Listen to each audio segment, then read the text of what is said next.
দাওয়া should be full of love, কারণ ভালোবাসা দিয়ে যা জয় করা যায় কঠোরতা দিয়ে তা পারা যায়। মনে রেখো, তোমরা সহজপন্থী হয়ে প্রেরিত হয়েছে, কট্টরপন্থী হয়ে, জটিলপন্থী হয়ে প্রেরিত হও নাই। দাওয়া should be full of love. দাওয়া বললে এটার সাথে লাভ থাকতে হবে, লাভ, ভালোবাসা। ভালোবাসা দিয়ে আপনি মানুষের হৃদয় জয় করতে হবে। আমরা দায়ীরা অনেক সময় বেশি জাজমেন্টাল হয়ে যাই।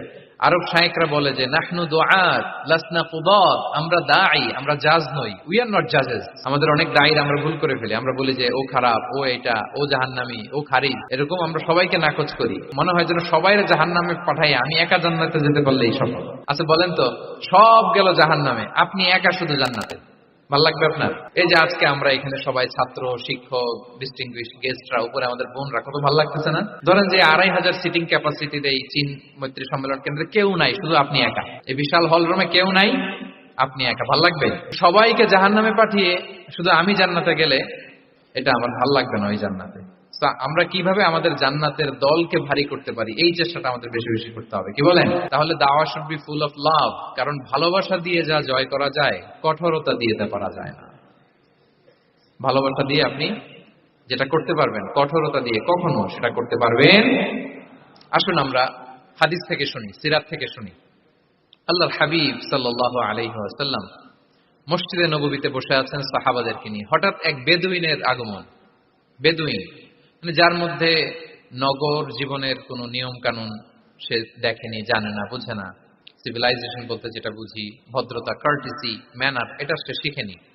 এরকম এক বেদুইন অনেক দূর পল্লী থেকে মদিনার মসজিদে নববীতে এসেছে, কিন্তু সে ইসলাম ধর্ম গ্রহণ করেছে, মুসলিম। তো মসজিদে ঢুকে সে 2 রাকাত নামাজ পড়তেছে। এসে যে রাসূলকে সালাম দিবে, কথা, ওই কার্টিসিটাও নাই। রাসূল সাল্লাল্লাহু আলাইহি ওয়াসাল্লাম বসা ওইদিকে, সাহাবাদের নিয়ে, সে তার মতো এসে এক জায়গায় মসজিদের সাথে তার উট বেঁধে সে 2 রাকাত নামাজ পড়ে দোয়া করতেছে আল্লাহর কাছে। কি দোয়া জানেন? দোয়ার মধ্যেও কাটিছি নাই। দোয়াতে বলে, ইয়া আল্লাহ, আল্লাহুম্মা আরহামনি ওয়ারহাম মুহাম্মাদা ওয়ালা তারহাম মা'ানা আহাদা। মানে আল্লাহ, তুমি শুধু আমারে রহম করো আর মুহাম্মদ সাল্লাল্লাহু আলাইহি ওয়াসাল্লামের রহম করো, আমাদের সাথে আর কাউরে রহম করো না তুমি। বেদুইন, তার মধ্যে আদাবু দোয়া, দোয়ার যে একটা এটিকেটস আছে, এটা তো তার জানা নাই। দোয়ায় অন্যদের জন্য দোয়া করলে যে নিজের লাভ, এটা সে জানতো না। আমি যদি বলি যে আল্লাহ এই ভাইদেরকে তুমি কবুল করো, তখন ফেরেশতারা বলে আল্লাহ যিনি দোয়া করতেছে আগে তাকে তুমি কবুল করো। কেউ অসুস্থ, আমি যদি বলি আল্লাহ আমার এই ভাইকে তুমি সুস্থ করো, আল্লাহ ফেরেশতারা বলে আল্লাহ যিনি দোয়া করলেন আগে তার রোগ বালাই থাকলে আগে তাকে সুস্থ করো। এই যে দোয়ার এটিকেটস, আদাব দোয়া, এটা সে জানতো না। সে দোয়া করতেছে আল্লাহুম্মা আরহামনি ওয়ারহাম মুহাম্মাদা ওয়ালা তারহাম মা'ানা আহাদা, শুধু আমারে রহম করো, মুহাম্মদ সাল্লাল্লাহু আলাইহি ওয়াসাল্লাম রহম, আর কাউরে না। তো রাসূল সাল্লাল্লাহু আলাইহি ওয়াসাল্লাম দূর থেকে দেখতেছেন এই দোয়া, আর বলতেছেন যে হায় রে, একটা প্রশস্ত জিনিসকে সে সংকীর্ণ বানায় ফেললো। আল্লাহর কাছে কি রহমের কোনো কমতি বা ঘাটতি আছে? নাই। সে তো দোয়াতে সবাইকে ইনক্লুড করতে পারত। তো রাহমাতাল লিল আলামিন আল্লাহর হাবিব সাল্লাল্লাহু আলাইহি ওয়াসাল্লাম তিনি বুঝতে পেরেছেন যে এই লোকটা আসলে বেদুইন, তার মধ্যে ওই কার্টিসি নাই। তো তিনি ফলো করতে লাগলেন যে দেখি লোকটা কি করে। তো লোকটা দোয়া টোয়া করেই এবার যে মসজিদের এক কর্নারে বসে ওখানেই পেশাব করা শুরু করলো। মানে কোনো কার্টিসি, নিয়ম, ভদ্রতা তার জানা নাই। তো তাকে পেশাব করতে দেখে বাকি লোকেরা তো তাকে ধরতে গেল, মারতে গেল। রাসূল সাল্লাল্লাহু আলাইহি ওয়াসাল্লাম বললেন, দাউ, রাখো রাখো, আরে থামো থামো, ওকে কাজ ছাড়তে দাও, ওকে ওর কাজ ছাড়তে দাও। কারণ আপনারা এটা ভালো জানেন যে ওয়াশরুম সারা অবস্থায় যদি কেউ বাইরে থেকে জোরে ডাক দেয় তাহলে অবস্থা খারাপ আছে, ঠিক কিনা বলেন? কেউ টয়লেট সারতেছে ওয়াশরুমে, তখন যদি আপনি জোরে নক করেন এটা তার ক্ষতি হয়, কারণ আগে তাকে ওইটা পাস করতে হবে স্মুথলি। এটাও একটা এটিকেট যে কেউ ওয়াশরুমে গেল, আমাকেও যেতে হবে, তো আমি যে বারবার ডিস্টার্ব না করে ওখানে একটু পায়চারা করতে পারি, একটু হালকা মৃদু শব্দে কাশি দিতে পারি, বা আমি যে বাইরে আছি, সামওয়ান ইজ ওয়েটিং আউটসাইড, এটা তাকে বুঝাতে পারি। কিন্তু অনেকে যে কি করে, ধাম ধাম করার যখন শুরু করে, ওই বেচারার তো অবস্থা টাইট। এটা যেন আমরা না করি, এই শিক্ষাটা কিন্তু এই হাদিস থেকে পাই। রাসূল সাল্লাল্লাহু আলাইহি ওয়াসাল্লাম বললেন, দাউ দাউ, রাখো রাখো, আরে ছাড়ো ছাড়ো, ও তো ইউরিন পাস করতেছে, রাখো, ওটাও সারুক, আগে সারুক, আমরা পরে ডিল করি। তো সবাইকে তিনি থামালেন, ও সারলো।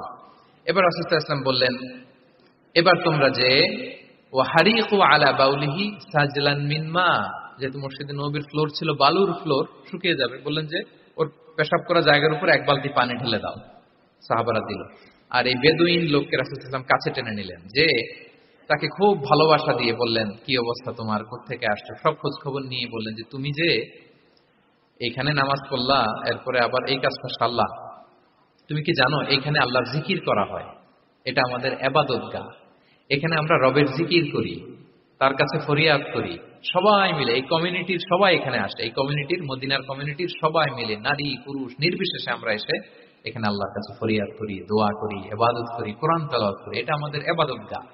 এইখানে কি এমন কাজটা করা তোমার ঠিক হলো? সে তো লজ্জায় কাছামাছি হয়ে রাসূল সাল্লাল্লাহু আলাইহি ওয়াসাল্লামের কাছে ক্ষমা চেয়েছে। সুবহানাল্লাহ বিহামদিহি।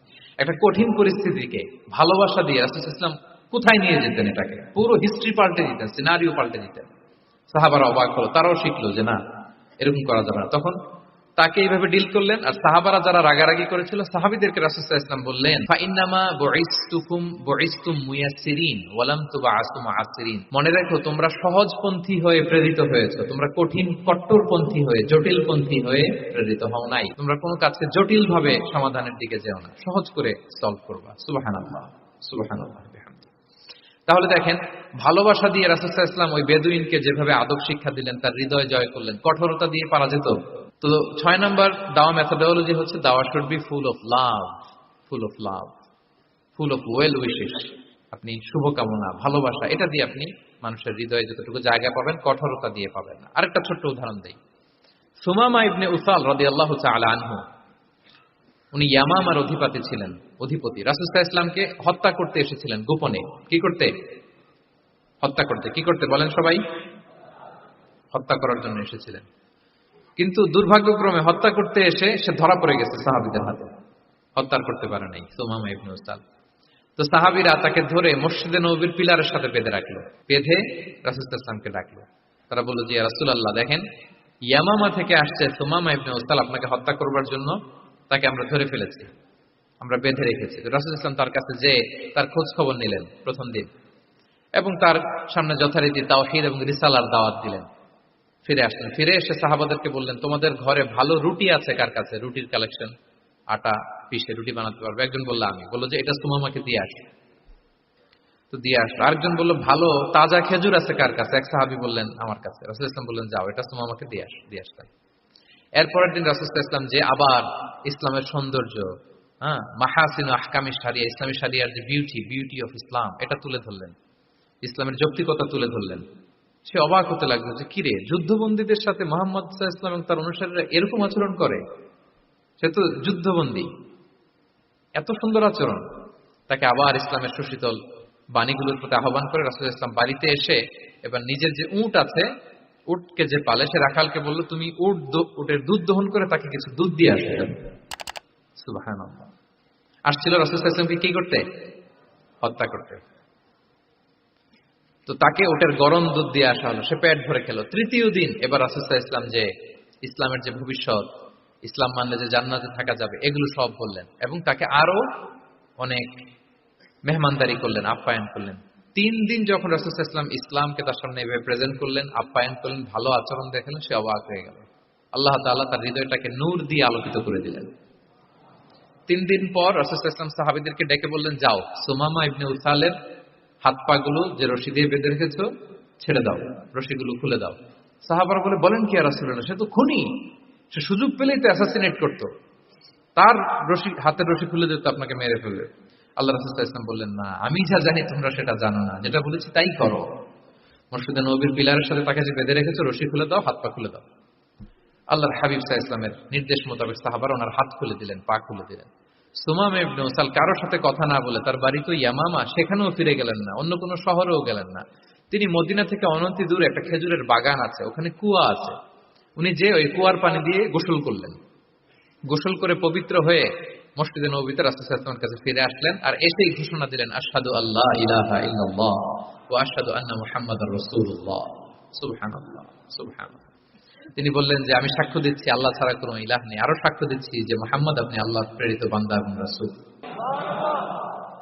এবার তিনি বললেন, মুহাম্মদ, আপনার চেহারার চাইতে অপছন্দের চেহারা পৃথিবীতে আর দ্বিতীয়টা আমার কাছে ছিল না, কিন্তু আজকের পর থেকে আপনার চেয়ে প্রিয় চেহারা, আপনার চেহারার চেয়ে প্রিয় কোনো চেহারা আমার কাছে আর নাই।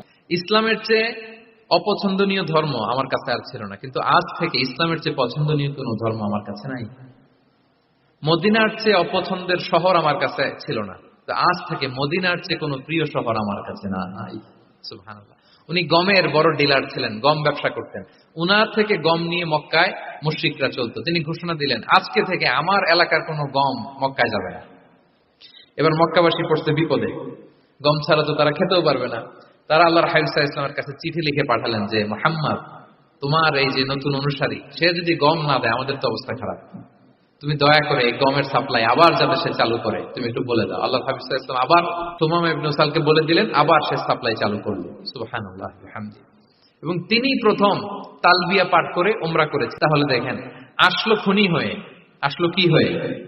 খুনি হয়ে, আর ফিরে গেল নবী প্রেমিক হয়ে।